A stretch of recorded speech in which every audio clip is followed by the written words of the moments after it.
So, welcome everyone. Welcome to Anita's podcast for today. Thank you for joining us. So, I'm so honored and excited to be joined by Ranjana Ghatak today.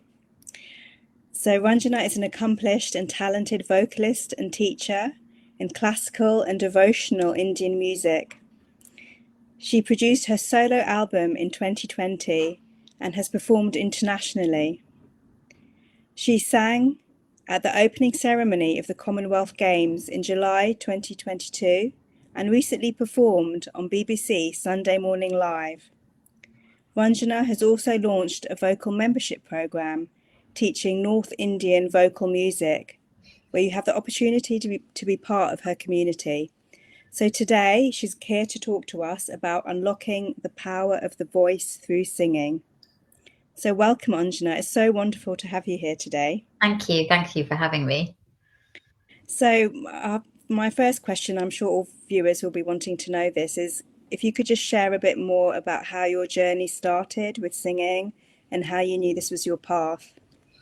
So I was very lucky to be born into a family of musicians. My parents are, they actually met through music, and my mum spotted that I had an interest in singing. I was actually very quiet as a child, but I always loved singing. And she felt that I had some kind of ability to, that she saw something in me. So she put me in for classes when I was about 4. I was born and raised in London, and at that time there weren't any master musicians of the Indian classical tradition. But luckily there were community musicians, and so I started learning with well, she was like an aunt to me, but Tripti Das, she's passed away now, and she had studied classical music, so she was my first route into the tradition. And then I started learning with other teachers here in London, and then I went to the Bharatiya Vidya Bhavan, which was an institute of Indian culture. So it's thanks to my mum really and my dad that I started the journey with singing. And then it was probably when I was a teenager that I started to develop a real interest and passion for the subject. And it came to me later, knowing that it was my path in terms of my work in the world. It wasn't until to sort of 2009, 2010, around then. So I was in my 30s at that point. I had worked in offices for 10 years, and just through that process of trying things out and then realizing that I wanted to work with my voice.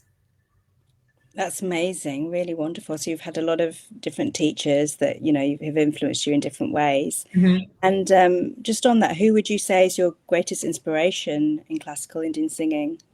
Definitely I call him my guru, Pandit Ajay Chakrabarti. I started learning with him when I was around 21, just straight after university. I went over to his music school in Kolkata for 3 months. And I started listening to him as a teenager as well. And I heard him live in London, and I was in complete awe of what he was able to do, both technically, but also there was just so much beauty in what he was creating with his voice. So he's definitely my greatest inspiration. That's beautiful. And so you keep in touch with him and Yes, students yeah, from the school. That's nice. Yeah. yeah. I've started learning with his senior disciple, and I keep in touch with Guruji, and he's also coming on tour to the UK, which is wonderful, in July. So I haven't seen him for about 2 years, so I'm looking forward to seeing him again. That's great. And so, what forms of Indian classical singing do you feel have influenced you the most? Um, so there are kind of 3 different areas that I listen to and study, I would say. I don't perform all 3. So there's the pure Indian classical form, and that form is called khayal, which is a Persian word for imagination. And so that's where, if you go to a concert or listen to a recording, it's like a longer unfolding of a raga. A raga is seen as like a musical personality or a musical being. and it has a time of day connected to it and phrases connected to it, and we study the ragas through studying it with our teachers and gurus. And so the pure classical form has a slightly different throwing of the voice. It can be slightly heavier throwing of the voice. Then we have the semi-classical form, which is the most popular, is Tumri. And then we have the devotional forms, which are called bhajans. So I predominantly perform more tumris and bhajans. I don't perform pure classical like a full rag. I might perform maybe a sort of one or two compositions within that form. But the slow to medium to fast tempo, that form, I don't perform, but I study. So all three have definitely influenced me in terms of my singing.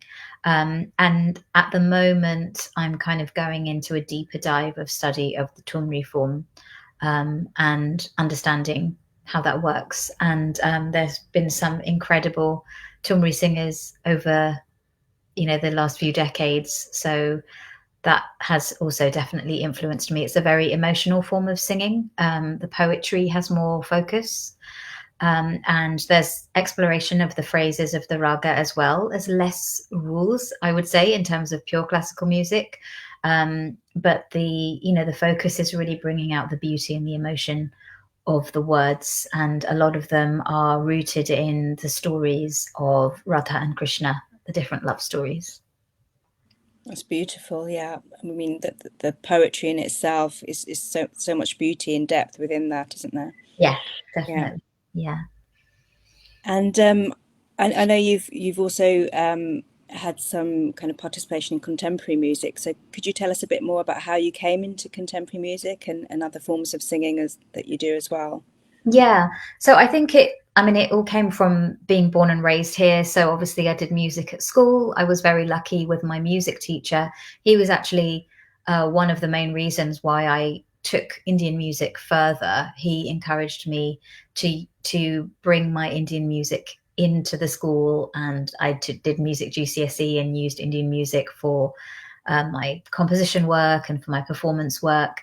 And alongside that, I was, of course, studying other forms of music, and I was in the choir as well. And then it was later on, around my early 30s, I was spending a lot of time going to lots of live concerts, and then I was going to a lot of jazz concerts. I had a lot of friends that were in the jazz music world as well, and that it was just this natural kind of integration that happened where just through spending time with each other, oh, let's have a play, and then we'd start experimenting. So I was in a couple of bands where I still did my Indian singing, but we were kind of not integrating, kind of exploring that sound with electronic music, with jazz music, with drums, different kinds of elements. And then that continued. I worked with Liran Donin, who was my producer for my last album, and he has a background in improvisatory music, jazz music. And so that was a sort of exploration of what my voice could sound like in these different worlds, because I felt very comfortable kind of merging and jumping in between worlds, as it were, through having so many cultures around me, as well as going to India and feeling very connected to my roots there too. Mm-hmm. And your focus has always been on singing, or do you also play instruments too? Singing has been the main focus. I play the harmonium as well, and the tanpura, which I use for my practice. I've started to learn the tabla very, very slowly, but that's more for my own internal development as a musician. Mm-hmm, mm-hmm. Brilliant. Yeah. And so that's fantastic as a background into how you came into singing, and the influence of contemporary music, and exposure to different types of music, as you mentioned. So now we're just going to turn a bit more onto the title about unlocking the power of your voice. So how do you feel, or how do you sense that singing can unlock the power of your voice? And are you able just to share some examples of this in practice? Yeah. So I think, using our voice is something that we're all learning to do across our life, and I think some people are more connected to their voices than others. And I think there are so many benefits and areas that kind of sprout out of singing. So I think using our voice, in one, it connects us to our voice, particularly if we're not used to using our voice, or speaking up. It has one of the key exercises that I teach, and that is a core part of Indian music, or particularly in the classical and devotional tradition, is to sing long notes. And through singing long notes, you develop stamina, and you develop a stillness within the voice. And we don't really hear singing a sustained long note in so many other forms of music, but it's such a core part of this practice.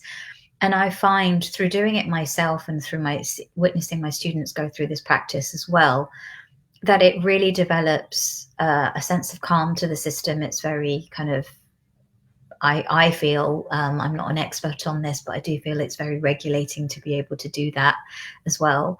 And through small and regular practice of this, you develop this strength and stamina in your voice that in turn also gives you confidence. So this is just one of many practices that I do to develop the culture of my voice. And so I think these exercises develop confidence, I would say, and then in turn connect to an internal power.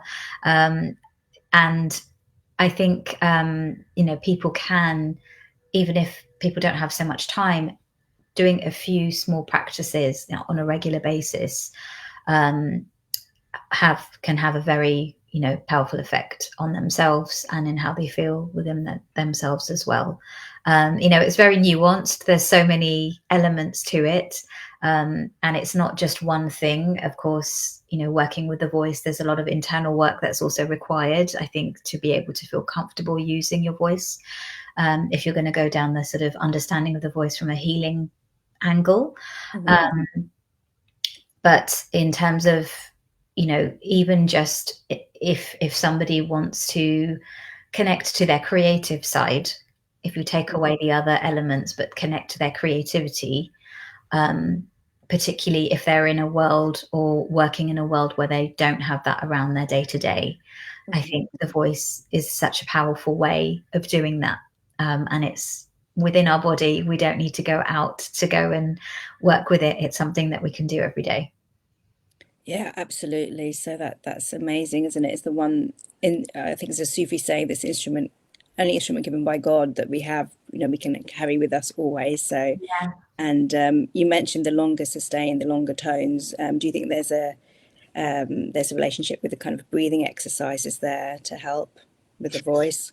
Yeah, so deeper breathing is required and gets developed through doing that practice. So when I first started singing long notes, I could maybe sing a note for 10 seconds.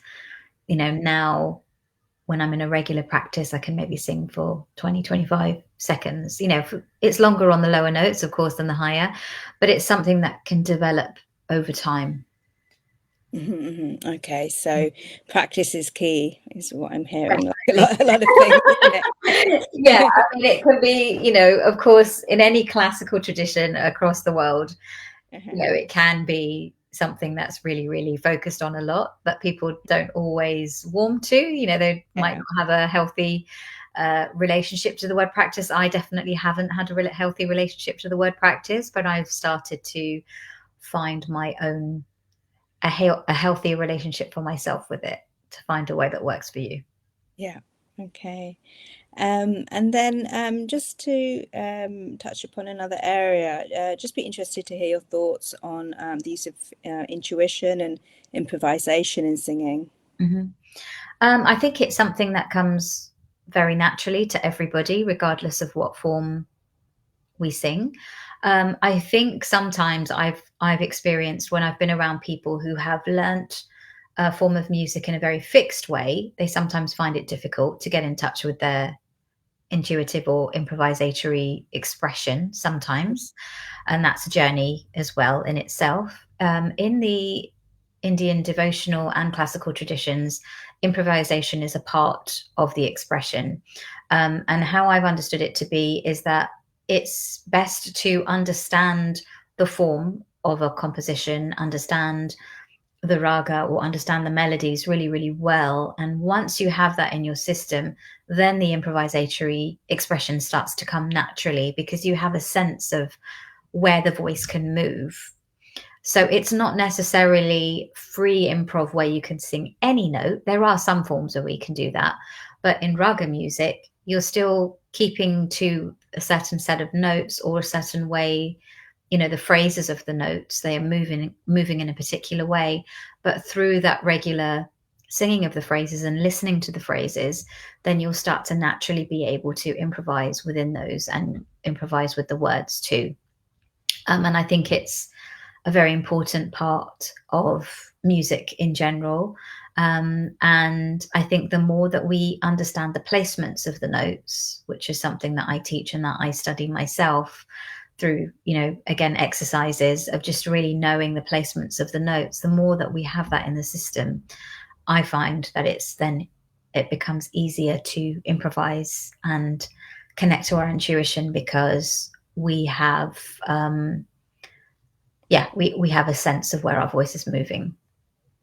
So when someone has the fundamental structure and grounding, and they're naturally just able to go into that flow of kind of improvised singing. Yes. What you're saying. Yeah. I mean, particularly more for the style that I do, but there are of course plenty of people who are naturally very have an intuitive and improvisatory approach to how they sing, and I think that's incredible as well. It can be done without a study as well. Yeah, that's amazing. Yeah, form, I think.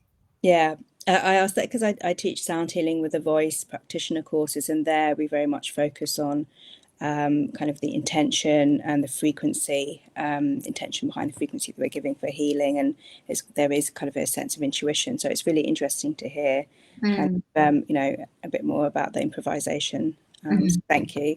Yeah. And then just kind of looking at from a broader perspective, how do you see singing evolving just over time in the UK and abroad? I know there's various influences, trends and things. So do you have a sense of where it's going at the moment, or if there's any particular influences you want to refer to? I mean, it's difficult to say for the whole, I can only speak from my, like you said, from my angle, I guess. I think we're going in a positive direction, in the sense that I think there is this genuine desire to learn from each other and to understand each other, and this kind of shared vision. And so, it's been going, sort of started probably more so from the 60s onwards, but this sort of different cultures living in different places, through that, then we get to learn about different types of music. So I notice, even say within my student base or people that come to see my concerts, it's a very mixed audience. It's not only Indian people, it's mixed in terms of heritage. And also what I think is wonderful is there are a lot of second and third generation Indians, British Indians or British Asians also coming to see my concerts because it's something that they want to connect to in terms of their heritage and culture. So I see that in terms of singing that, people are wanting to learn different types of singing that are from different parts of the world or different styles. I see in India, when I go there or when I speak to my friends there, a lot of my friends are classical singers there, and they also sing other styles. One thing that I think is really wonderful, one of the many things that is so incredible about Guruji, Pandit Ajay Chakrabarti, is he has a very open-minded approach to singing.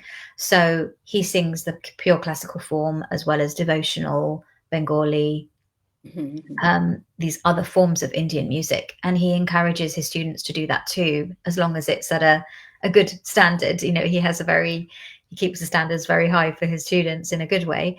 And so I've seen some of his students also sing, you know, old pop songs, or, you know, rock songs, or you know, other forms from the Western world.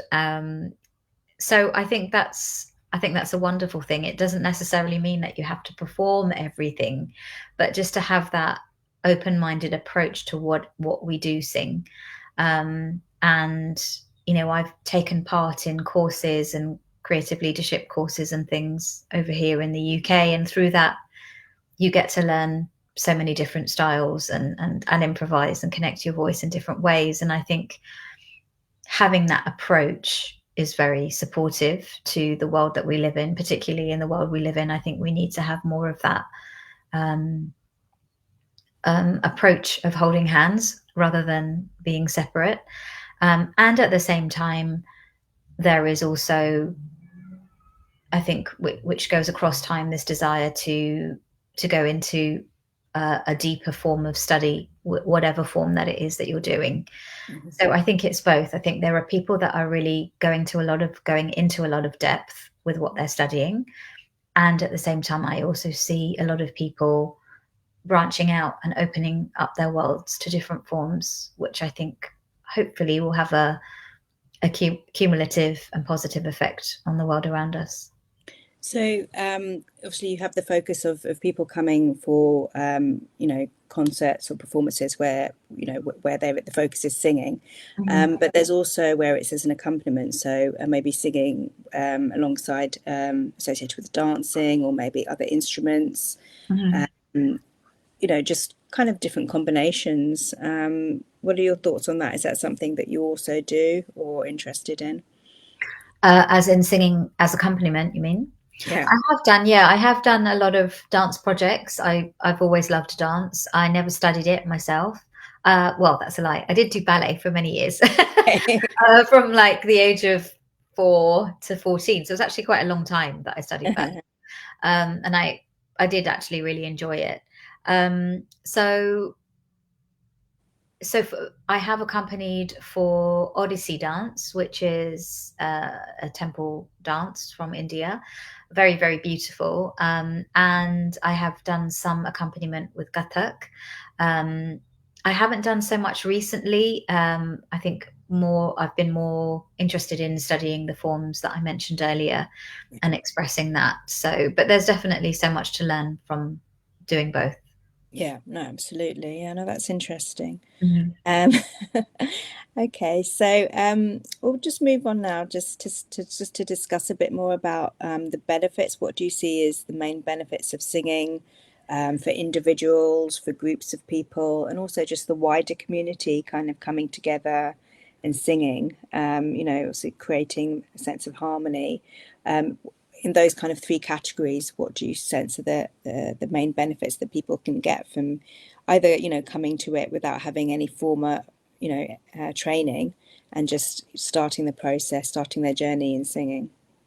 I think for an individual, there are many benefits. I think it also depends on why you're coming to it. So some people come to music, to singing, as it's something that they want to develop in their own musicianship and perform, and others go to it from a place of connecting to their creativity and their well-being, and they don't have that other element to it.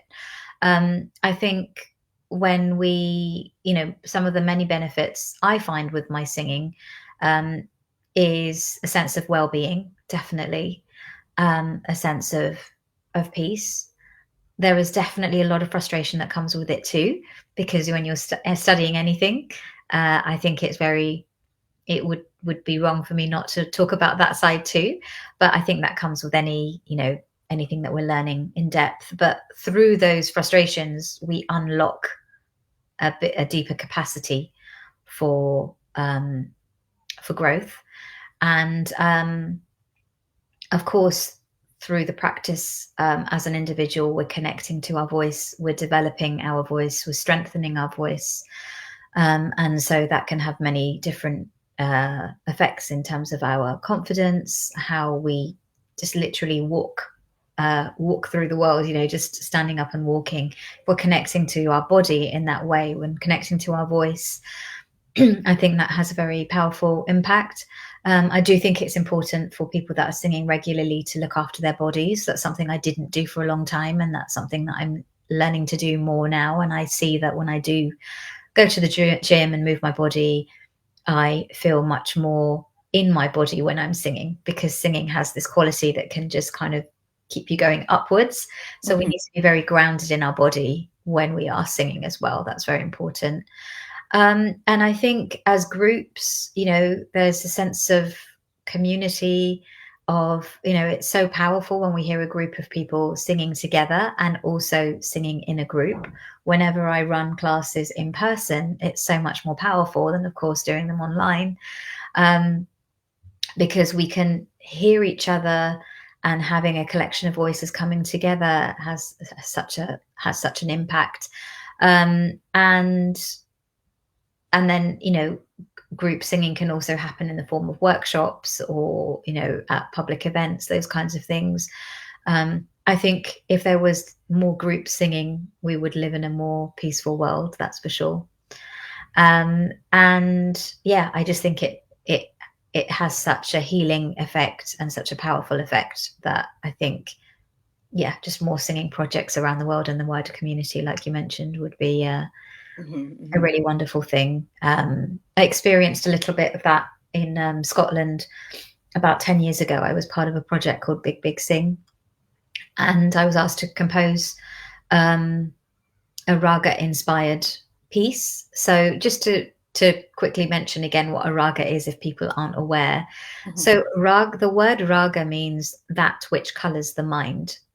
And a raga technically is made up of a minimum of 5 notes and a maximum of 8 notes.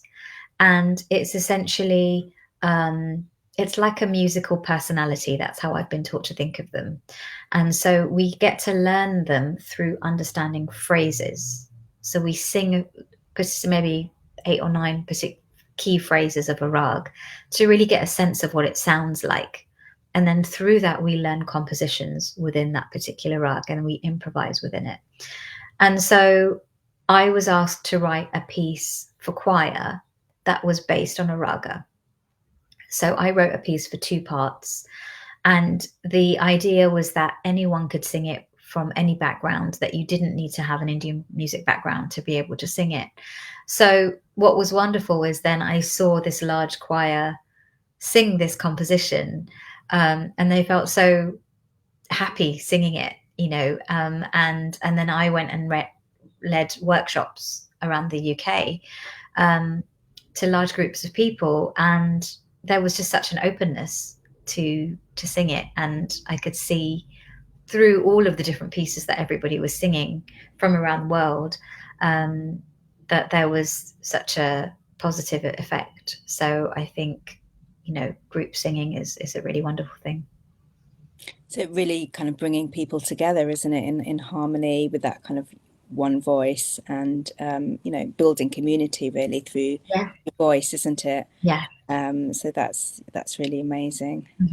And so you mentioned the ragas, the North Indian vocal tradition. There's some differences there between the South Indian, isn't there? Have you touched upon the Carnatic or the South Indian vocal at all, or I haven't studied it a lot, a little bit, as in I've understood the very basic differences. So we have the same notes and we say the same note names. There might be slight difference in the pronunciation. Like we have sa, re, ga, ma, pa, dha, ni, sa. I've noticed in the Carnatic tradition they'll say re instead of re. So there are, a little bit of that slight differences. The ornamentation is different. So there's still this use of like the fast movements of the voice, but the way the ornamentation is used is different in the Carnatic tradition. Some of the rags have different names. They might be the same rag, but a different name. And then they, of course, have their own set of rags that we don't have. So I haven't studied it in depth. I'd love to learn more. And I have a couple of students that have come from the Carnatic music tradition and are now studying Hindustani music. So yeah, it's interesting. Yeah, it's so fascinating, all these different kind of systems of music and singing. I had some exposure when I did my Bharatanatyam diploma in dancing, but I also studied some Hindustani vocal, so it was nice to see, the differences. And like I had so much influence from my parents. I would kind of wake up hearing my dad playing the tabla, my mum singing her sarega scales and the sitar. So it was lovely Oh, musical influence, and I think it does have an effect on you. You mm, as you grow older, having that influence at a young age, which you mentioned, at the beginning. So that's yeah. amazing. Brilliant. So thank you so much. And it would be interesting if you could just share a bit more about your your singing courses, your workshops that you offer. Mhm. And I know that you also have launched a membership, creating community through voice and through singing. So did you want to just touch upon those areas? Yeah. Yeah. So I've set up a vocal membership program called Swaranjali. I set it up coming up to a year ago. It's nearly coming up to its first birthday. And it came from a place where I had started to offer my own classes online that kind of came out through the lockdown. I was living in the States prior to that and teaching over there. And then when I decided to sort of be here, I set up my own classes, and students were coming back for each term. So I decided to set up this membership program so that there was a container for people to learn um, across the year. This is the kind of music that definitely has a long-term vision in mind. It's not, something that we do for a few weeks and then stop. I mean, of course, people have the freedom to do that if it's not for them, but generally to learn it, we just keep learning continuously. So that's why I wanted to set up the membership so that people could have this container to learn within. And through it, I have a foundation level, which is for people that are completely new to it. And I have 2 sessions a month. I have a level 1 and a level 2. Generally, I say for level 1, you need to have a basic understanding of Sargam, the Indian notation system. And for level 2, a minimum of 2 years of study. And so through that, I'm kind of offering workshops and classes pretty much nearly every week, really. And I have 3 terms with live classes, weekly classes. And the other months I run workshops. I have guest musicians that come as well. So next month I have my guru sister, Aisha Mukherjee. She's an incredible singer. She's going to be teaching about chand, which is about how to rhythmically play with the notes. And I'm going to also be doing a guided listening session. So playing a classical recording and explaining what's happening through the process. Because of course, even though we're learning, we don't always understand what's happening because it's such a deep form of music. And I also there are monthly exercise classes through the membership. So I have one this evening. So we'll do an hour of vocal exercises together online. And I also then through that do in-person sessions as well. So in May, we're going to be meeting for 2 days in person. Last October, we did a 4-day in person, and I had students come over from the States and Scotland and Cornwall. So yeah, it's been really lovely. It's a really lovely group of people, and I suggest if people are interested to connect with me, and we can arrange a call and see if this is the right fit. So if someone did want to come for singing lessons, is there more benefit in joining kind of the membership and being part of the community, or as opposed to kind of one-on-one individual sessions with you? What was the best approach? I think it depends on the individual. Hmm. In the past, I haven't had as much capacity to take on too many private students. Okay. Um, and at the same time, I also find that I teach more through the membership. There's a lot more material that is covered, Okay. as well as because it has a shape to it, I'm able to, and I find that people generally learn better when they have a sense of community with them and support.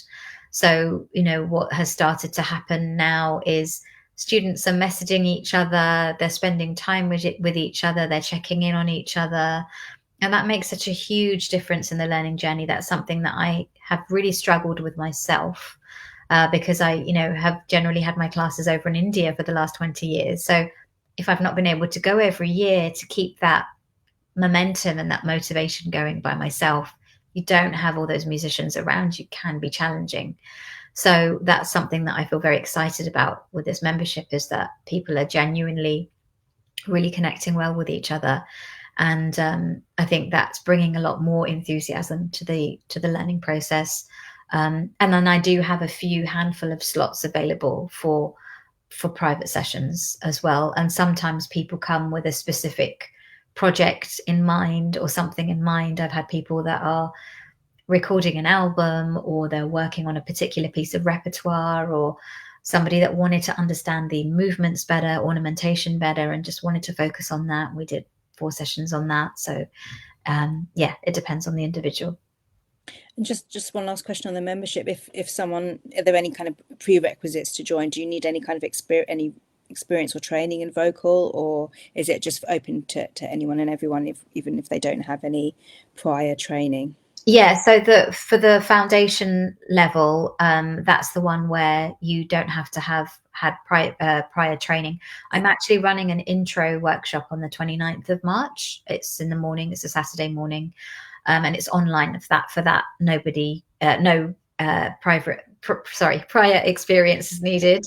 For the others, some prior experience is needed, which is why I suggest speaking to me first, and then I can guide whoever I speak to on what the best route is moving forward.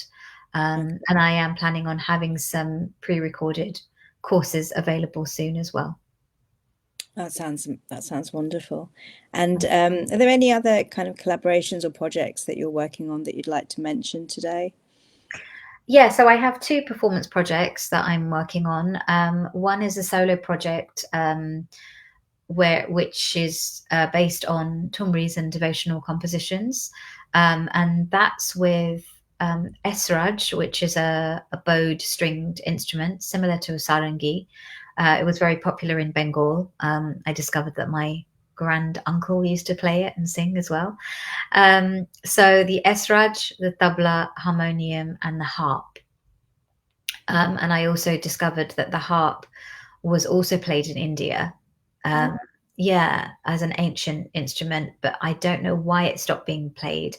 But it was more similar to if you've seen a Burmese harp, it's a smaller harp. It's not like the larger classical harps that we see here. Yeah. But it was used in India, and I did a residency in 2022 and worked with a folk harp musician, and it felt very natural to sing with her. So now I'm working with this incredible harpist called Céline Saout. She's from France, and she's a classical harpist, and she also is an improviser. And so we're doing a project together with those instruments. So I should have some dates to announce for later in the year on that. And I also have a duo with a folk singer called Iona Lane. I met her on that same residency.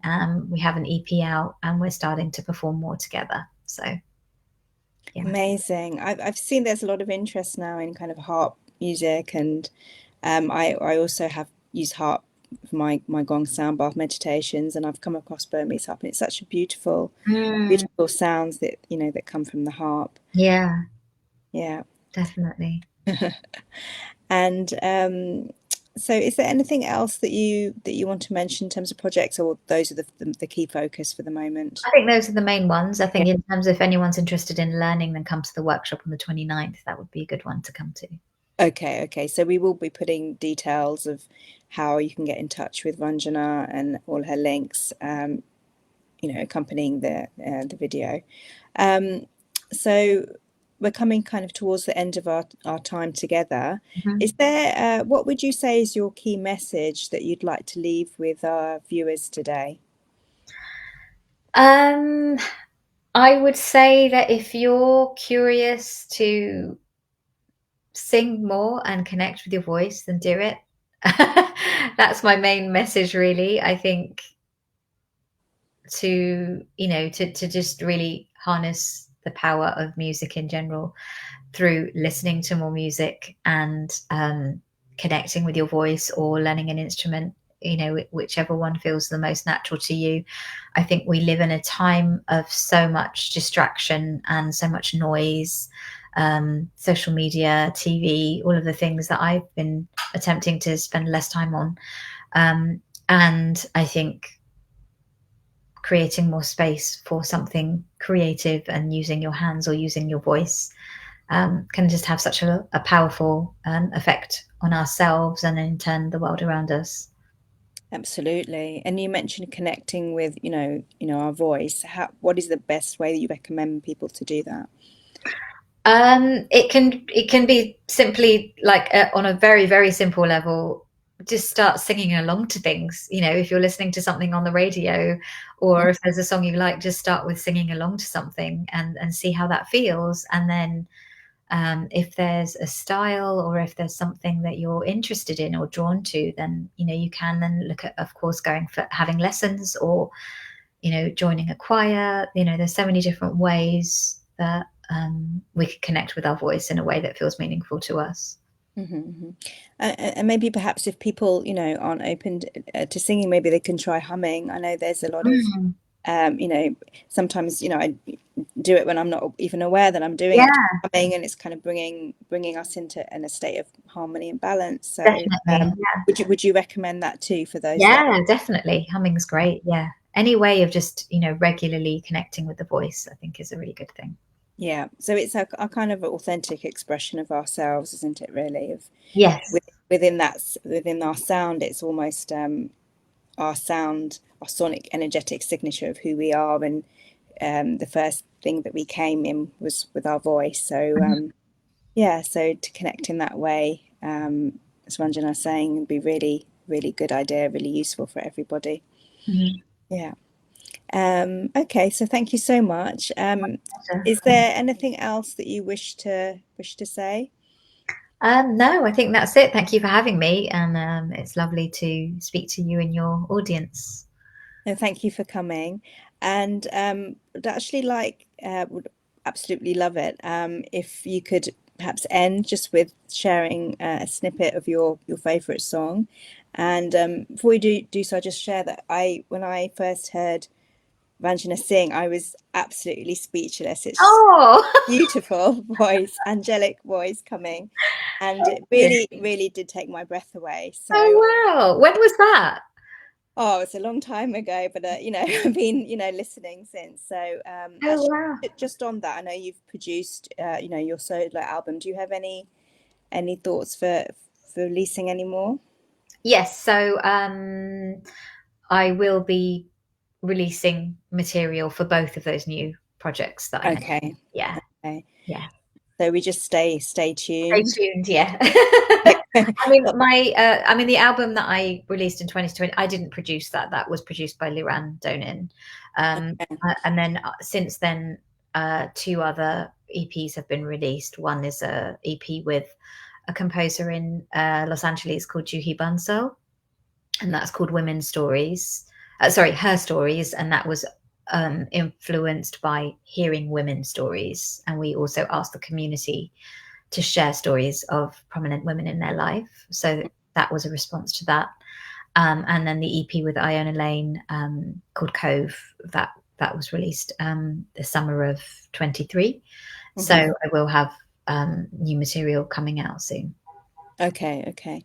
So another question's actually just come to me. You mentioned before about the importance of looking after yourself and your voice, obviously, your singing, and the importance of grounding. Can you share what are your practices for grounding? How do you do that for yourself?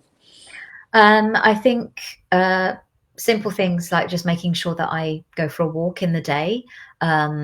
I currently live by myself and I work a lot from home unless I'm out performing, so I can very easily just stay indoors.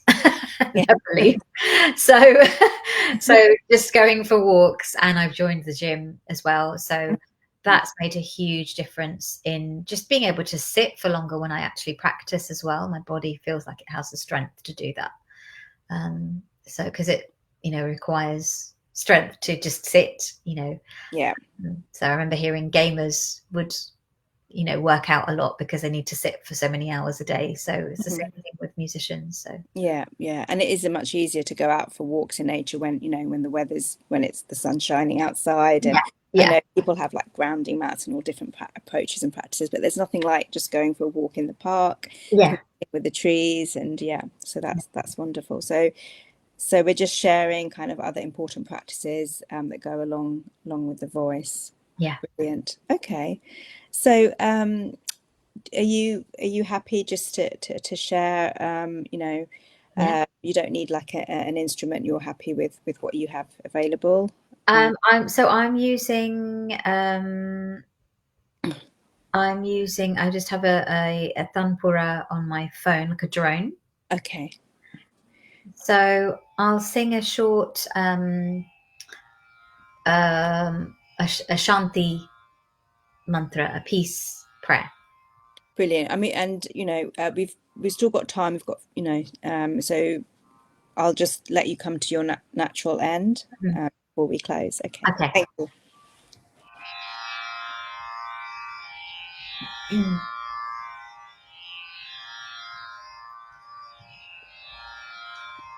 ॐ सर्वे भवन्तु सुखिनः सर्वे सन्तु निरामया सर्वे भद्राणि पश्यन्तु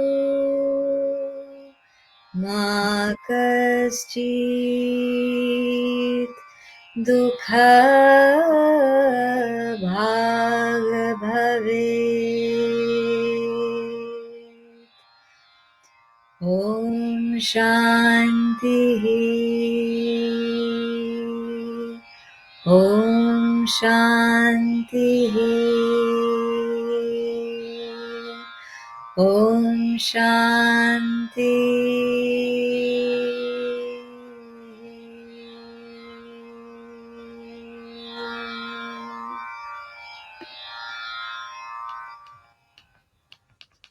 Thank you so much. Thank And for those that aren't aware, can you just mention what the drone instrument was that you were using? Yes, so it was it's an electronic version of an instrument called a tanpura. A tanpura is the same shape as a sitar, and it has 4 or 5 strings, and it's plucked continuously to create this drone effect and gives us the bass note for what we're singing.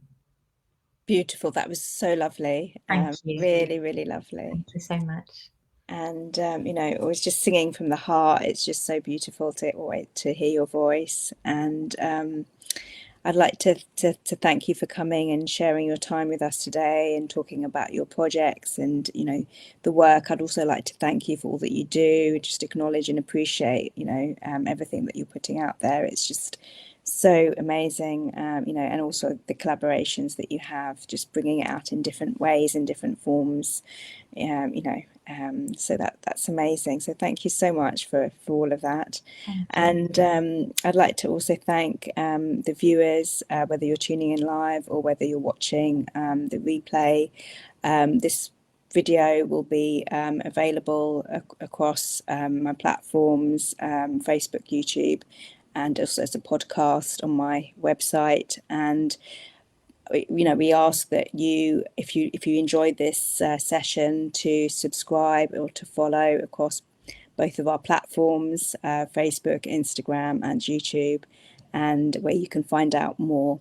And I'll be sharing Ranjana's links and bio in my podcast tab on my website, where you can listen to this again. The podcast will also be streamed on Apple and Spotify. So thank you so much, Ranjana, for joining. It was incredible today. Thank you for having me. Unlocking the power of the voice through singing is such an important area. So we're going to leave it there, and I'm going to say thank you again. And everyone stay tuned. Thank you. Bye.